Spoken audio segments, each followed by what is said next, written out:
இயேசு கிறிஸ்துவின் நாமத்தினாலே உங்கள் அனைவருக்கும் என்னுடைய வாழ்த்துக்களை தெரிவித்துக் கொள்கிறேன். இந்த நாளிலும் தியானத்திற்காக எடுத்துக்கொள்ளப்பட்ட வசனம் எபேசியர் 4:31, 32. சகலவிதமான கசப்பும் கோபமும் மூர்க்கமும் கூக்குரலும் தூஷணமும் மற்ற எந்த துர்க்குணமும் உங்களை விட்டு நீங்க கடவது.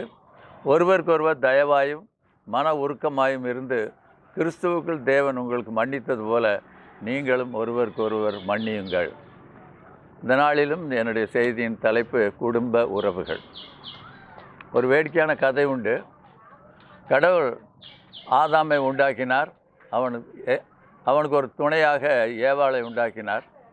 ஏவாளை உண்டு பண்ணி ஆதாம் முன்னாக அவளை நிறுத்தினார். உனக்கு இந்த பிள்ளை உனக்கு பிடித்திருக்கிறதா என்று. ஆதாம் அவளை சந்தோஷமாக ஏற்றுக்கொண்டு அவளை எனக்கு பிடிக்கிறது என்று சொல்லுகிறான். உடனே தேவன் அவனுக்கு சொல்லுகிறார், இந்த பிள்ளையை நீ கூட்டிக் கொண்டு போய் இந்த கார்டன் ஆஃப் ஈடனில் நீ சந்தோஷமாக இரு என்று சொல்லுகிறார். அதே போல் அவன் அவளை கூட்டிக் கொண்டு போய் அவளோடு சந்தோஷமாக இருக்கிறான். 2 நாட்கள் கழித்து அவன் மீண்டுமாக கடவுளிடம் வருகிறான். வந்து என்ன சொல்லுகிறான், நீங்களே இந்த பெண்ணை வைத்துக்கொள்ளுங்கள், இவள் அதிகமாக பேசிக்கொண்டே இருக்கிறாள் என்று சொன்னான். கடவுளும் அதை கேட்டுக்கொண்டு ஆல்ரைட், அவளை இங்கே விட்டு போ என்று சொல்லுகிறார். மீண்டும் 2 நாள் கடந்தது. மீண்டுமாகவும் ஆதாம் வந்து அவள் பேசிக்கொண்டே இருந்தாலும் பரவாயில்லை, அவள் நானே கூட்டிக் கொண்டு செல்கிறேன், அவளோடே நான் வாழ ஆசைப்படுகிறேன் என்று சொன்னார். இந்த கதை ஒரு வேடிக்கையான கதையாக இருந்தாலும் அது முக்கியமான ஒரு செய்தியை நமக்கு சொல்லுகிறது. Communication, husband and wife communication is very important. அந்த கம்யூனிகேஷன் எப்படி இருக்க வேண்டும்? ஹைப்பர் என்று சொல்வார். ஹைப்பர் என்றால் அதிகமான, அல்லது ஹைப்பர் என்றால் குறைவானது. அப்படி இல்லாதபடி அளவாக உணர்வுகளில் சம உணர்வுகளோடு அவர் பேசிக்கொள்ளும் பொழுது அவர்கள் சந்தோஷமாக இருப்பார்கள் என்கிறது இந்த கதையினுடைய அர்த்தம். The moral king of the English literature, அதாவது தார்மீக அரசன், ஆங்கில இலக்கியத்தின் தார்மீக அரசன் மில்டன் 3 முறை அவர் மேரேஜ் பண்ணியிருக்கிறார். அன்று 3 முறை மேரேஜ் பண்ணி அவர் வாழ்ந்தும் அவர் என்னுடைய வாழ்க்கை நான் அவ்வளவாக சந்தோஷமாக இல்லை என்றே சொல்லுகிறார். சரியான புரிதல் இல்லையா? சைக்காலஜிஸ்ட் என்ன சொல்லுகிறார்கள்? புருஷன் மனைவிக்கும் சம உணர்வில் பரிவர்த்தனை செய்து கொள்ள வேண்டும். அவர்கள் பேசுவதையெல்லாம் ஒரே மைண்ட் செட்டில் ஒரே லெவலில் பேசினால் மட்டுமே அவர்கள் அந்த கம்யூனிகேஷன் கரெக்டாக இருக்கும். இல்லாவிட்டால் அது சரியில்லாமல் இருக்கும் என்று சொல்லுகிறார்.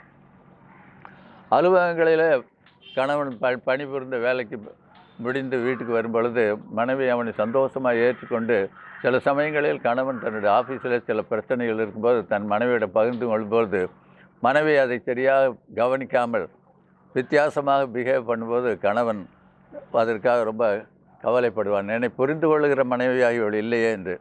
அதற்காக யாக்கோபு என்ன சொல்லுகிறார்? யாக்கோபு 1:19 கேட்கிறதுக்கு தீவிரமாயும் பேசுகிறதற்கு பொறுமையாயும் விரும்பவில்லை சொல்லுகிறார். ஒரு லேடி எக்ஸிக்யூட்டிவ் என்ன சொல்லுகிறார் என்றால், நான் ஆஃபீஸிலிருந்து வந்த உடனே என்னுடைய ஷூக்களை நான் கழட்டி வெளியே வைக்கிறது போல நான் ஆஃபீஸில் ஒரு பெரிய கம்பெனியினோட எம்டி என்பதை நான் மறந்து என் குடும்பத்து உறவுகளில் நான் ஒரு மனைவியாக மட்டுமே நான் வீட்டுக்குள்ளே செல்லுகிறேன் என்று சொல்லுகிறார். ஒரு சின்ன உதாரணத்தை சொல்லுகிறேன். ஒரு மனிதர் பேப்பர் படித்து கொண்டிருக்கிறார். காலையில் அவருடைய மனைவி அவருக்கு காஃபி கொண்டு வந்து கொடுக்கிறார். காஃபி கொண்டு வரும்போது இவர் படித்துக்கொண்டே அந்த காஃபி வாங்கும் பொழுது அந்த காஃபி கப் தவறிவிட்டு அது கீழே விழுந்து சிந்தி விடுகிறது. அப்பொழுது நாம் சாதாரணமாக என்ன பண்ணுவோம், நீ பார்த்து கொடுத்துருக்கக்கூடாதா என்று. அல்லது அந்த மனைவி என்ன சொல்லுவார், கணவன் என்ன சொல்லுவார், நீ பார்த்து கொடுத்துருக்கக்கூடாது. ஆனால் அவர்கள் அப்படி சொல்லவில்லை. சாரி, நான் தவறு செய்து விட்டேன் என்று இருவருமே மன்னிப்பு கேட்கிறார்கள்.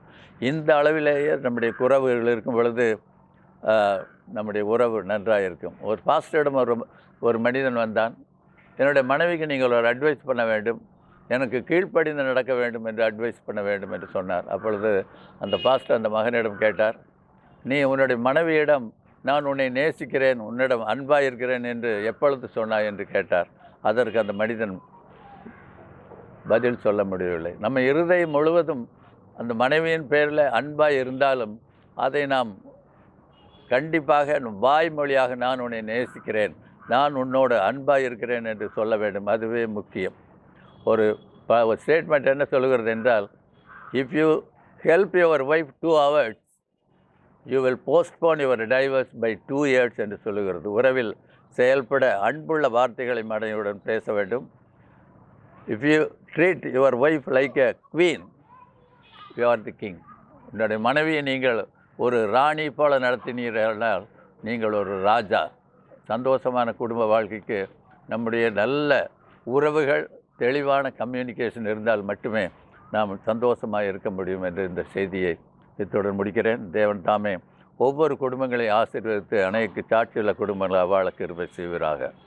ஜெபம் செய்வோம். பரிசுத்த பிதாவே, இந்த நாளிலும் இந்த செய்தியை ஆசீர்வதித்து எங்களுடைய எல்லா விசுவாசிகளும் தங்கள் குடும்ப வாழ்க்கையில் நல்ல கம்யூனிகேஷன் கேப் இல்லாதபடி நல்ல சமநிலை உறவுகளை மெயின்டைன் பண்ணும்படியாக அவர்களுக்கு நல்ல கிருபை கொடுப்பீராக. இயேசு மூலம் ஜெபம் கேளும் பிதாவே. ஆமென்.